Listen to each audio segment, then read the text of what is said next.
English one shot lecture series. दोस्तों, आप लोगों ने इंग्लिश की जो डिमांड है वो इतनी ज़्यादा बढ़ा दी कि मेरे को English one shot lecture series का पार्ट 2 भी लगाना पड़ गया।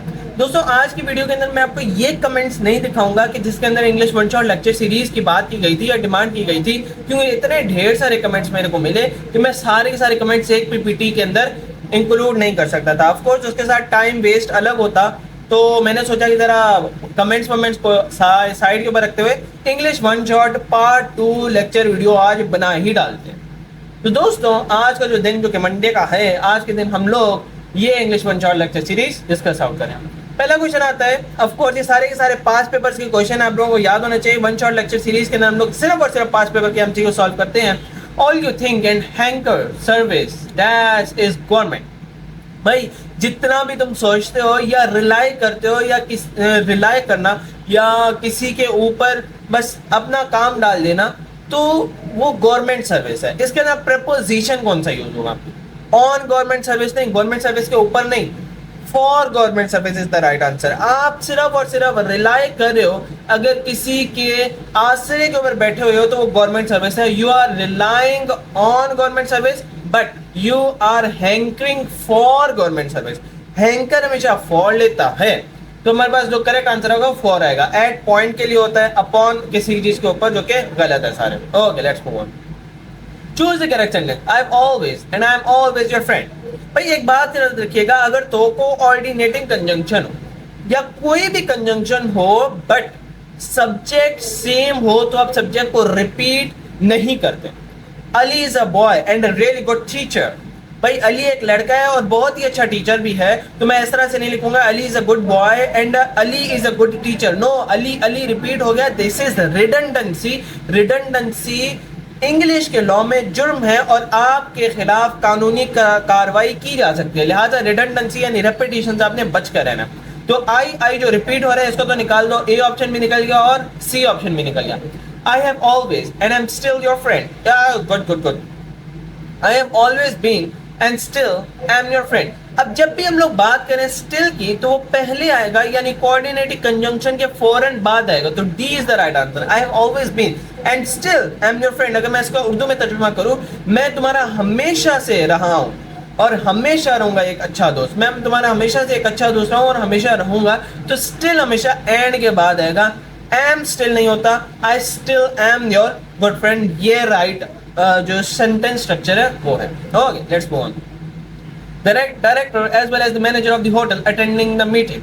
तो भाई, आपको मैंने बताया था, जब भी दो वर्ड्स या दो सब्जेक्ट्स एज वेल एज के साथ जुड़े हुए हो, तो हमारा जो प्रपोजिशन है या सब्जेक्ट वर्ब एग्रीमेंट के अंदर जो वर्ब आता है वो हमेशा हमेशा फर्स्ट सब्जेक्ट के अकॉर्डिंग आता है। किसके अकॉर्डिंग आता है? फर्स्ट सब्जेक्ट के अकॉर्डिंग। अगर आप लोगों को ये बात नहीं पता तो जाइए कंजंक्शंस वाली वीडियो देखिए, जाइए सब्जेक्ट वर्ब एग्रीमेंट वाली वीडियो देखिए। जो सबसे ज्यादा इंपॉर्टेंट है वो सब्जेक्ट वर्ब एग्रीमेंट के अंदर, जिसके अंदर ये रूल्स मैंने पढ़ाए हैं कि कौन सा कंजंक्शन आएगा तो हमने कौन सा वर्ब इस्तेमाल करना है। ये सारी की सारी बातें आपको सब्जेक्ट वर्ब एग्रीमेंट की वीडियो के अंदर डिटेल के अंदर मिलेंगी। 10 मिनट की वीडियो होगी, 11 मिनट की वीडियो होगी, इससे ज्यादा बड़ी नहीं होगी। तो the director as well as the manager. भाई, डायरेक्टर क्या है? सिंगुलर है, तो वर्ब कौन सा यूज करोगे? सिंगुलर यूज करोगे।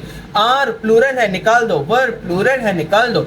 हैज परफेक्ट टेंस की बात नहीं की जा रही। is the right answer. The director as well as the manager of the hotel is attending the meeting. Okay, let's move on. Read the passage and answer the question given at the end. Okay, passage को read करते हैं, फिर हम लोग question को read out करेंगे और देखेंगे हम लोग आंसर करने के काबिल हैं, लाइक हैं या नहीं हैं। For my 25th birthday, my uncle gave me a gift and to go skydiving at a special place near Miami. अब इसे स्पेलिंग एरर्स कुछ नहीं है, आप लोगों से इग्नोर कर दीजिएगा क्योंकि बच्चों ने रीमेक किया था पेपर। तो ऑफ कोर्स मैंने आपको बताया था, मैंने स्क्रीनशॉट्स क्यों रखे। मैंने इस वजह से नहीं रखे क्योंकि मेरे पास टाइम कम था। वो एक अलग बात है कि मेरे पास टाइम वाकई में कम था, लेकिन फिर भी जो रियल वजह है वो ये है कि मैं 5 पेपर्स ही उठा रहा हूँ और उनके एस उठा रहा हूँ ताकि आप लोगों को यकीन आ जाए। I was happy because I wanted to do something well on the day of my jump. I could not take breakfast because of the nerves. Before I knew the danger involved in it, I was on the plane with a parachute on my back. After the fall, I could feel adrenaline running through me. Then, भाई ये कह रहा है मेरे को ना 25th birthday थी, मैं 25 साल का हो गया था, फिर मेरा ख्वाहिश था कोई वैशाना जंगली ख्वाहिशात है मेरी, वाइल्ड ख्वाहिशात है मेरी हैं, उसके बाद मेरी जो ख्वाहिश थी कि मैं एरोप्लेन के ऊपर जाऊं और स्काई डाइविंग करूं, स्काई के चीरता हुआ नीचे घुस जाऊं। तो मैं मियामी के करीब एक अच्छी प्लेस के अंदर घुस गया। मेरे से नाश्ता नहीं किया जा रहा था क्योंकि मेरे अंदर एड्रेनलिन, आपको पता होना चाहिए, सिंपैथेटिक सिस्टम का एक हार्मोन होता है। But then the parachute opened and then I was floating freely like a paper, like a bind. Those wonderful moments helped me to realize that I am the kind of person who can take risks in life. The author learns from the experience of skydiving that skydiving is dangerous. नहीं, author ने ऐसी कोई चीज़ नहीं देखी कि उसको लगे कि भाई जो skydiving है ना वो बड़ी डेंजरस है, तो इसको ऐसी कोई चीज़ नहीं मिली। Miami is a good place for sky diving, नहीं यार उसने, यानी कि इसके अंदर कोई ऐसी चीज़ नहीं मिली कि मियामी के अंदर ना दरख्त वरख्त कम है, या उसके अंदर सी थोड़ा अच्छा सा है, या उसके पानी ठंडा होता है, गर्म होता है, नमी होती है, नहीं होती है, सस्ता होता है, बुरा होता है। तो इस तरह मियामी से रिलेटेड उससे कोई बात नहीं की। He is capable of doing risky things in life, या दैट्स द लाइन। मुझे क्या लिखा है, those wonderful moments help me to realize that I am kind of person who can take risk in life. Okay, so इसके हिसाब से वैसे Charlie होना चाहिए, लेकिन इसने डी के आगे लिखा हुआ he is capable of doing risky things in life. Skydiving made him so nervous that he could not take breakfast in the morning. That was not the right answer, जो कि इसने लर्न नहीं की थी। ये एक इवेंट था जो कि हुआ था, लेकिन लर्निंग जो इसकी ये थी कि मैं बड़ा होशियार बनना चाहिए, शेर का पुत्र हूँ, तो मैं स्काई डाइविंग से डरता नहीं हूँ। Okay, let's move on. The novice teacher was excited about her first teaching job. Novice कहते हैं न्यू, ब्रांड न्यू, जैसे मैं ब्रांड न्यू, आता जाता कुछ है नहीं पर एक्सपीरियंस हासिल कर रहे हैं। तो फर्स्ट टीचिंग जॉब है हमारी यूट्यूब के ऊपर। The word closest to the meaning of the underline word that is novice is. Novice क्या है? एक्सपीरियंस नहीं है, न्यू है, फर्स्ट टीचिंग जॉब है। Beginner, yes that's the right answer. Erudite हम लोग कहते हैं जो बहुत एक्सपीरियंस हो, बहुत प्रोफेशनल हो, but we are not professional. Stem तो आपको पता है काफी सारी मीनिंग होती है उसके। चूज द करेक्ट स्पेलिंग, तो loquacious, D is the right answer. Loquacious का मतलब होता है टॉकेटिव, बोलता जाए, जैसे मैं अपने वीडियो के अंदर बोलता जाता हूँ। LOQUACIOUS, that is D option, D for dog. Let's move on. If I were younger, अगर मैं छोटा बच्चा हुआ, I around the world, I dash around the world होना चाहिए था यहाँ पर। अगर मैं छोटा बच्चा होता है इस वक्त, तो मैं पूरी दुनिया को क्या कर लेता। तो भाई एक बात मैं आपको बताता चलूंगी, अगर रिग्रेट्स की बात आ रही हो, अगर तो ऐसी सिचुएशन हो जो कि पास की है, रिग्रेट की है, और वो सिचुएशन वापस कभी आ नहीं सकती, कभी आप उस सिचुएशन को वापस हासिल नहीं कर सकते, तो वो थर्ड कंडीशनल फॉलो करता है। और थर्ड कंडीशनल के लिए लाजमी है कि आप वुड हैव बीन वाली सेंटेंसेस का इस्तेमाल करो, पास्ट परफेक्ट टेंस का इस्तेमाल करो, सेकंड टेंस के अंदर इफ क्लॉज के अलावा पास्ट परफेक्ट का इस्तेमाल करो। अगर आपको ये चीज नहीं समझ में आ रही, कंडीशनल सेंटेंस की हमारी वीडियो बनी हुई है, जरूर जाकर उसे देखिएगा। If I were being younger, I would have travelled, B option, I would have travelled around the world. Conditional type 0 facts and figures, conditional type 1 जो कि पॉसिबल इवेंट्स है, कंडीशनल टाइप 2 जो कि हम लोग कहते हैं कि अगर ये ऐसा हो सकता है तो हम लोग ऐसा कर लेते, अगर मैं आपकी जगह पायलट होता तो ऐसे कर लेता, ऐसे। टाइप 3 के अंदर रिग्रेट्स होते हैं। ओके, अगर आपको चीजें समझ में आनी है, डिटेल से समझनी है, अच्छे तरीके से समझनी है, जाओ कंडीशनल सेंटेंसेस की वीडियो देखो। ओके, बनी पड़ी है, ऐसा ना कमेंट के अंदर बोल रहे हो कंडीशनल सेंटेंसेस की वीडियो बनाई, तो भाई बनी हुई है। Okay, the flowers girl sold him flowers, the flower girl sold him flowers. भाई वो जो फूल वाली लड़की थी उसने फूल बेचे, किसको? उसको। ओके, पता नहीं वो कौन था, खुश नसीब। तो भाई बात दरअसल ये है कि इसके अंदर उसने ये नहीं बताया कि अंडरलाइन वर्ड कौन सा। अगर तो ये अंडरलाइन वर्ड फ्लॉर्स है तो हम लोग कहेंगे डायरेक्ट ऑब्जेक्ट है। अब डायरेक्ट ऑब्जेक्ट को कैसे आइडेंटिफाई करोगे? डायरेक्ट ऑब्जेक्ट के बगैर सेंटेंस अपनी मीनिंग पूरी नहीं करेगा। Okay, let's see. The flower girl sold flowers, जो फूल वाली लड़की थी उसने क्या बेचे? फूल बेचे। इनडायरेक्ट ऑब्जेक्ट कौन सा है? Him. The flower girl sold to him, भाई क्या सेल किया उसने? उसको तो दिया, लेकिन क्या सेल किया? भाई फ्लावर गर्ल ने फ्लावर सेल किया। तो इनडायरेक्ट ऑब्जेक्ट को आइडेंटिफाई करने का बेस्ट तरीका क्या है कि आप देखो सेंटेंस की मीनिंग उसके बगैर पूरी हो रही है, अगर हो रही है तो डायरेक्ट ऑब्जेक्ट है, और अगर नहीं हो रही तो वो इनडायरेक्ट ऑब्जेक्ट है। That's the reason. Okay, that's the basic thing.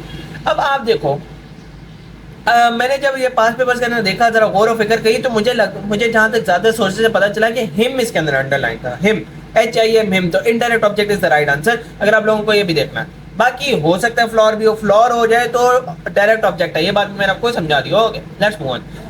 Okay, identify the past simple tense in the following. भाई पास्ट सिंपल का मतलब ये है कि सेकंड फॉर्म यूज होगी वर्ब की, एंड दैट्स इट। ना हैज आएगा, ना हैव आएगा, ना हैड आएगा, ना विल आएगा, ना वुड आएगा, कुछ भी नहीं आएगा। बी हैव बीन, भाई प्रेजेंट परफेक्ट हो गया, निकालो इसको। ही हैड, पास्ट परफेक्ट आ गया, निकालो इसको। They spoke in Urdu to the waitress, उन्होंने उर्दू में बात की थी, किससे? वेट्रेस से। Past tense, simple past tense. Okay, she is enjoying, present continuous, छोड़ दो।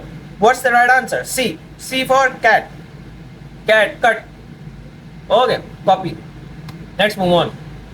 We met rather few people who spoke English. हम लोगों ने बहुत कम लोग देखे हैं जो इंग्लिश बोलते हैं। The sentences complex, simple, compound, compound, complex. भाई अगर तो आपके पास सिंपल सेंटेंस होगा तो एक वर्ब इंक्लूड होगा, एक सब्जेक्ट होगा, एक ऑब्जेक्ट होगा, दैट्स इट, बात खत्म। कॉम्प्लेक्स होगा, एक सब्जेक्ट होगा, वर्ब्स ज्यादा भी हो सकते हैं, बट कॉम्प्लेक्स का ये है कि एक इंडिपेंडेंट क्लॉज होगा, एक डिपेंडेंट क्लॉज होगा। कॉम्प्लेक्स का ये सीन है। कंपाउंड का ये दोनों इंडिपेंडेंट क्लॉजेज होंगे, जितने भी क्लॉजेज होंगे इंडिपेंडेंट क्लॉजेज होंगे। कंपाउंड कॉम्प्लेक्स का ये है कि दो इंडिपेंडेंट एक डिपेंडेंट क्लॉज होगा। अगर इसके ऊपर वीडियो चाहिए तो पूरे बड़ा सारा लेक्चर बन सकता है। आप लोग मुझसे जरूर रिक्वेस्ट कीजिएगा, मैं इसके ऊपर वीडियो जरूर आपको बना कर दूंगा। ओके भाई, अब मसला क्या आ रहा है? मसला ये आ रहा है ना कि कंपाउंड कॉम्प्लेक्स, हाँ इस सेंटेंस का मैं आपको समझाता हूँ। We met rather few people. अब इसके अंदर देखो, we met rather few people, क्या आपको बात समझ में आ रही है? नहीं आ रही। We met rather few people, हम लोगों ने बहुत कम लोगों से मुलाकात। भाई क्या मुलाकात की? टॉपिक क्या था? क्यों मुलाकात की? कुछ समझ में नहीं आ रहा। सो this is a dependent clause. Who spoke English, जो इंग्लिश बोला करते थे उन लोगों से, चंद लोगों से बात हुई, तो एक इंडिपेंडेंट क्लॉज है, एक डिपेंडेंट क्लॉज है। So this is a complex sentence. What is this? A complex sentence. Okay, let's move on. इसके अंदर में दो वर्ड है ना, met and spoke, so simple नहीं हो सकता है। Let's move on. Identify the sentence with correct punctuation and capitalization. Punctuation और capitalization का ये MCQ बड़ा ही important MCQ है। The automobile dealer handled 3 makers of cars: Toyota, Suzuki, Honda. भाई जब भी आप enlist करना चाहते हो चीजों को, आप बताना चाहते हो कि there were 5 boys who misbehaved with me. So आप कोलन का इस्तेमाल करो। कोलन कहते हैं दो नुक्तों को, दो आंखों को, ऐसे दो नुक्ते जो आप लगा देते हो ना, कॉमा नहीं, दो नुक्ते। जैसे कि आपके पास ए ऑप्शन में बने हुए हैं कार्स के बाद। सो कौन सी 3 कार्स लिस्ट उसने कौन कौन सी की हैं? टोयोटा, सुजुकी, होंडा, है ना? ओके, अच्छा जी, कॉमा का इस्तेमाल बी ऑप्शन गया। सी के अंदर कार्स के बाद कुछ लगाया ही नहीं। डी के अंदर कार्स के बाद कुछ कॉमा लगा दिया, तो this is the wrong option. Okay, so this the right option was A for America, A for all the best. Okay, let's move on. Which of the following sentences is in the correct order? भाई एक बात मैं आपको बता दूं, subject then verb then object. Subject verb agreement से पिछली बार भी वन शॉट लेक्चर के अंदर आया था। इस वन शॉट लेक्चर में दूसरा या तीसरा सवाल होगा, तो जरूर जाकर one shot lecture, sorry subject verb agreement का लेक्चर देख लीजिएगा, वो बहुत इंपॉर्टेंट होगा आप लोगों के लिए। ओके, सबसे पहले क्या आता है? सब्जेक्ट, उसके बाद क्या आता है? वर्ब, उसके बाद क्या आता है? ऑब्जेक्ट। ये बात आपको पता होनी चाहिए। सेंटेंस का, हर सेंटेंस का स्ट्रक्चर होता है ऐसा। तो भाई वी अप राइट ड्रोव, नहीं भाई। वी टू कराची, नहीं भाई। वी राइट ड्रोव, नहीं भाई। We drove, we subject, drove verb, subject के बाद वर्ब आता है भाई। We drove right up to Karachi in 2 days। कहां पर ड्रोव कर दिया? रिसीवर ऑफ द एक्शन, अब तो कराची तक पहुंच गए। इन 2 days, 2 दिनों के अंदर अंदर। इन 2 days, what is in 2 days? It's a phrase. Okay, phrase और क्लॉजेस के अंदर वीडियो चाहिए, वो भी मिल जाएगी, लेकिन कैसे मिलेगी? पहले कमेंट सेक्शन के अंदर बोलो, फिर उसके बाद जितने ज्यादा लाइक्स उतना जल्दी आएगा video. Okay, let's move on. You can either come with me now nor walk home later. भाई either अगर आ जाए तो उसका कॉम्बो और के साथ होता है। neither अगर आ जाए तो उसका कॉम्बो nor के साथ होता है। देखो neither के अंदर n आ रहा है तो और के साथ भी n डाल दो, nor आ जाएगा। either के अंदर n नहीं है तो और के अंदर भी n नहीं है। That's the basic thing। ऐसे याद कर लो अगर आपको वैसे याद नहीं आता तो। either का कॉम्बो और के साथ, neither का कॉम्बो nor के साथ, बात खत्म। तो भाई you can either come with me now, अभी या तो तुम मेरे साथ चलो, और वॉक होम लेटर, वरना बाद में तुम्हें पैदल घर आना पड़ेगा, बता रहा हूं मैं। तो और यहाँ पर जो गलती है वो नॉर के अंदर है। D option, D for dog, D for delta, D for don't do this. I just don't want to get out of bed today. भाई एक बात बताओ, ऑफ और of, O double F of और ओ एफ ऑफ, इन दोनों में फर्क क्या होता है? Of, O double F of का मतलब होता है दफा हो जाओ यहाँ से, निकल जाओ, गेट आउट, वो वाली मीनिंग देता है। ऑफ का मतलब होता है किसी चीज का होना। दिस बिलोंग या this is of Maham, this laptop is of me. तो इस तरह की, तो ऑफ और ऑफ के अंदर डिफरेंस तो पता चल गया। बट अगर आप देखो तो इसने लिख दिया गेट आउट, अगर गेट आउट के साथ आपको कोई चीज इस्तेमाल करनी है तो वो ओ एफ वाला ऑफ होगा। सर अभी जो आपने कहा ओ डबल एफ वाला गेट आउट होता है, ओ डबल एफ वाला निकल जाना होता है, और इसके अंदर बात भी तो यही हो रही है, निकल जाओ निकल जाओ निकल जाओ। बट मैं आपसे कहूंगा, मैंने आपको लेक्चर शुरू होते ही एक बात बताई थी, रिडंडेंसी। रिडंडेंसी आपने नहीं करनी, रेपिटेशन आपने करनी नहीं करनी। गेट आउट और ऑफ का मतलब एक जैसा होगा, तो this will be wrong, redundancy is wrong. So we will be using O F of. Get out of हमेशा ओ एफ ऑफ के साथ इस्तेमाल किया जाता है, ये बात आप लोग याद रख लो। So what's the wrong? C for Charlie, C for cap, C for cup. Let's move on. Read the passage and answer the given question at the end. Okay, दो क्वेश्चन है इस पैसेज से, सांस तो ले लें। Effort should be made to control the use of tobacco in the campuses of educational institutions because it is the gateway to drug abuse। भाई educational institutions के अंदर drug abuse को रोकना चाहिए। बच्चे सिगरेट पी रहे हैं, बच्चे पता नहीं क्या क्या कर रहे हैं, और हम लोग हैं कि कुछ देख ही नहीं रहे। Most of the youths usually start with soft drugs like cigarettes, chalia, gutka, naswar, pan, and then move to hard drugs like heroin, opium, cocaine, ये की पता नहीं क्या है, एंड शीशा। ओके, शीशा भी पीते हैं बच्चे, मेरे को अभी पता चल रहा है। People who start smoking cigarettes or drinking alcohol at a young age are much more likely to experiment with illegal drugs than people who do not smoke or drink। According to the paragraph, अब भाई जो बच्चे smoking और drinking shrinking नहीं करते, sorry smoking और छोटे छोटे सॉफ्ट इलीगल ड्रग्स को नहीं खरीदते, वो बड़े बड़े इलीगल ड्रग्स भी नहीं खरीदेंगे, इसकी ज्यादा चांसेस है, ये बात ही बताना चाह रहे हैं। Educational institutions are the gateway to control of tobacco. भाई टोबैको का नहीं, हार्ड ड्रग्स का भी कंट्रोल है। Youths who start with soft drugs are likely to experiment with illegal drugs. Youths की बात नहीं हो रही, पीपल, स्टूडेंट्स, हर चीज की बात हो रही है। तो यूथ्स नहीं आता, हाँ पीपल आ जाता, स्टूडेंट्स आ जाते, तो हम लोग इसको जरूर कंसिडर कर लेते। People who do not smoke और drink are less likely to experiment with illegal drugs. हाँ, वो लोग जो स्मोकिंग या ड्रिंकिंग नहीं करते, वो लोग, उन लोगों का चांस ज्यादा कम है इलीगल ड्रग्स हटाने का। तो Charlie is the right option, लेकिन हम लोग डेल्टा पढ़ लेते हैं। People who start smoking at a young age are less likely to experiment with illegal drugs। तो अगर तो वो smoking at a young age शुरू कर देंगे तो उनका 100% चांस हो जाएगा कि वो सॉफ्ट के बजाय हार्ड इलीगल ड्रग्स भी इस्तेमाल करें। तो डी तो पक्का पक्का पक्का पक्का गलत है। Okay okay, so the correct option was C for cat, C for cup. Smoking cigarettes और ड्रिंकिंग अल्कोहल लीड्स टू, अगर तो आप स्मोक करते हो, सिगरेट्स पीते हो या अल्कोहल ड्रिंकिंग अभी से आपने शुरू कर दी है, तो आप अनकरीब इलीगल ड्रग्स भी इस्तेमाल करोगे। तो इलीगल ड्रग्स से बचने के लिए जरूरी है कि आप स्मोकिंग और शीशा, पानी, ये पता नहीं क्या है, अल्कोहल वल्कोहल छोड़ दो अभी से ही।